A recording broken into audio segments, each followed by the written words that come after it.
Alors c'est vrai que ce nouveau tour de vis était attendu par les marchés. La BCE qui a relevé de 50 points de base ses taux d'intérêt pour les porter à 2,5%. On est au plus haut depuis 2008. Bonjour Philippe.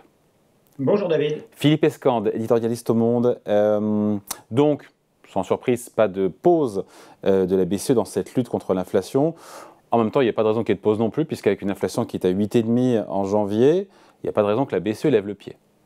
Non, pas vraiment, d'autant que avec des taux donc, qui maintenant atteignent 2,5%, alors elle a bien prévenu que en mars, elle remettrait le couvert, si on peut dire, avec encore un demi-point, donc on se retrouvera à 3%. C'est quand même assez loin, effectivement. On est vraiment très loin de la parité, ou en tout cas de la normale qui voudrait que évidemment les taux d'intérêt soient supérieurs à ceux de l'inflation. Alors que ça peut être le cas, ça sera peut-être bientôt le cas aux États-Unis, puisqu'on voit que l'inflation décline de façon assez forte. Elle est maintenant à 6,5%, et que les taux, eux, ils continuent de monter. Ils sont 4,5, 4,75. Ils arriveront probablement autour de 5%. Donc, dans un avenir relativement proche, eh bien, on se retrouvera probablement avec des taux supérieurs à ceux de l'inflation.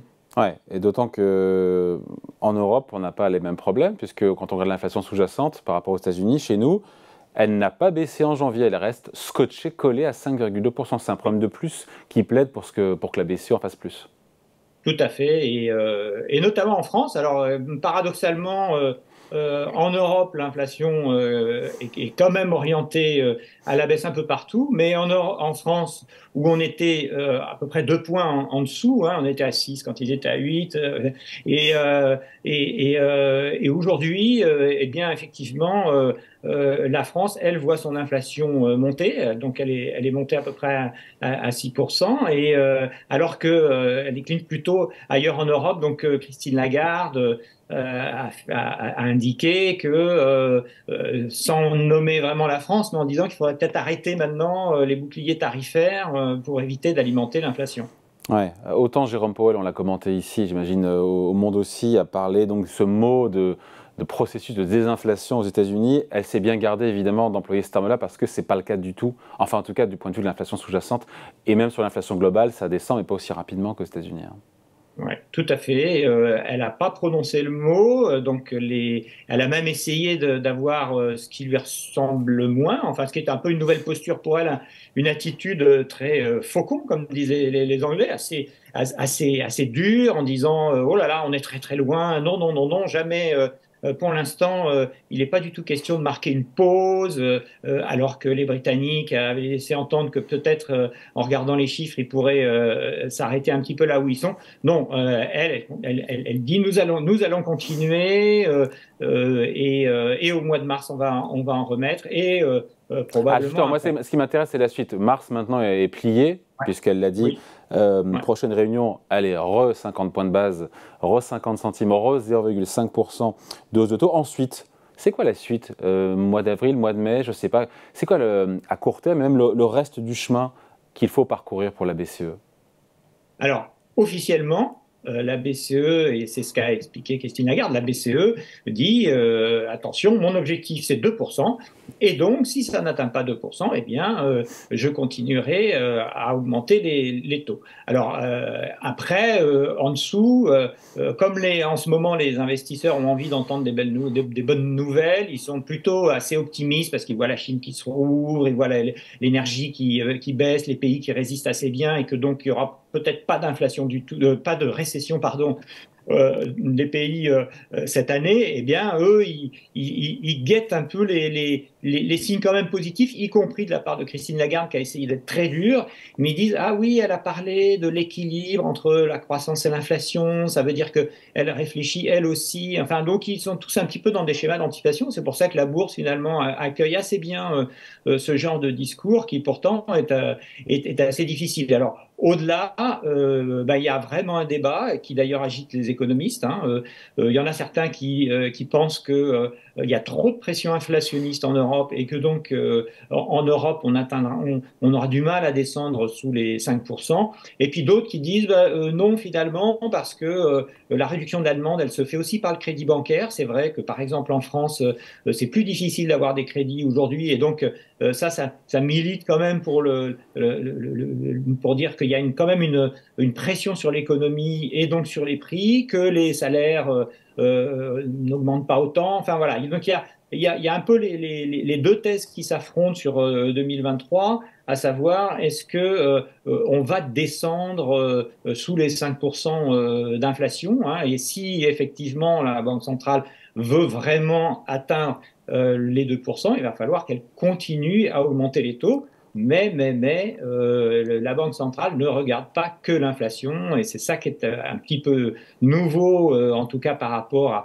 aux crises précédentes, c'est que eh bien, les banques centrales et la Banque centrale européenne regardent beaucoup la stabilité économique, la stabilité des pays, et pour une raison assez simple d'ailleurs, c'est que en fait, elle possède elle-même une bonne partie de la dette de Et tous oui. ces pays. Je crois que c'est Pas du tout. 25%, c'est ça? 25% zone euro, non?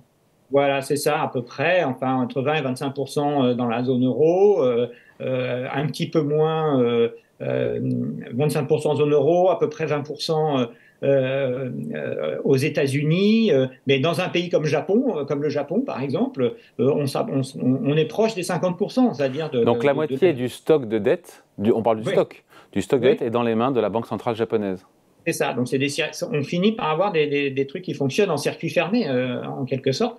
Ça pose aussi, pardon, je coupe, la question de Oui, l'indépendance des banques centrales, quelque tout à part. fait. Tout à fait. On peut dire, enfin, en tout cas, c'est ce que soutiennent certains, que les banques centrales ne sont plus vraiment indépendantes dans la mesure où elles sont très influencées par le budget des États. Et si le budget augmente, elles ne peuvent pas non plus mettre à genoux les pays membres en augmentant les taux de telle façon que leurs dettes deviennent insupportables, en fait. C'est surtout la question du remboursement de la dette, évidemment, si on monte les taux de façon beaucoup trop forte. Et évidemment, il y aura un souci important. Donc, Quitte à s'asseoir sur l'inflation, quitte à s'asseoir sur leur objectif d'inflation. et quitte effectivement à s'asseoir. Ben ça, elles ne peuvent pas le dire, hein, parce que leur Mandat. thèse officielle, hein, leur thèse officielle, c'est vraiment c'est vraiment de dire que les 2%, hein, les 2% sont vraiment l'objectif. Nous sommes là pour lutter contre l'inflation. Ben, aujourd'hui, elles sont là aussi pour soutenir la stabilité économique, stabilité Ouais. financière des pays. Et donc, c'est pour ça que ça va être ça va être difficile de concilier les deux. Donc, je repose ma question sur le taux terminal de la BCE. On sera sûrement autour de 3,5% ou ça pourrait être plus? On est à 2,5, on sera à 3 dans un mois, potentiellement 3,5 à la réunion d'après. C'est pas impossible, hein. Théoriquement, si on écoute Christine Lagarde, alors pas sur l'aspect très optimiste, mais sur l'aspect un petit peu pessimiste, elle a dit notre objectif c'est 2%, et pour arriver à 2%, il va falloir qu'elle les monte sérieusement, les taux, de sorte que, comme aux États-Unis, ils se rapprochent et ils dépassent le taux d'inflation. Alors on n'est pas du tout là, faudrait les monter 2 ou 3 fois plus. Donc ça reste la grande question de l'année. Bon, l'inflexion, et on finit là-dessus, Philippe, ça sera le moment à partir duquel la BCE optera pour des hausses de taux moins agressives, par palier de 25 points de base et pas 50.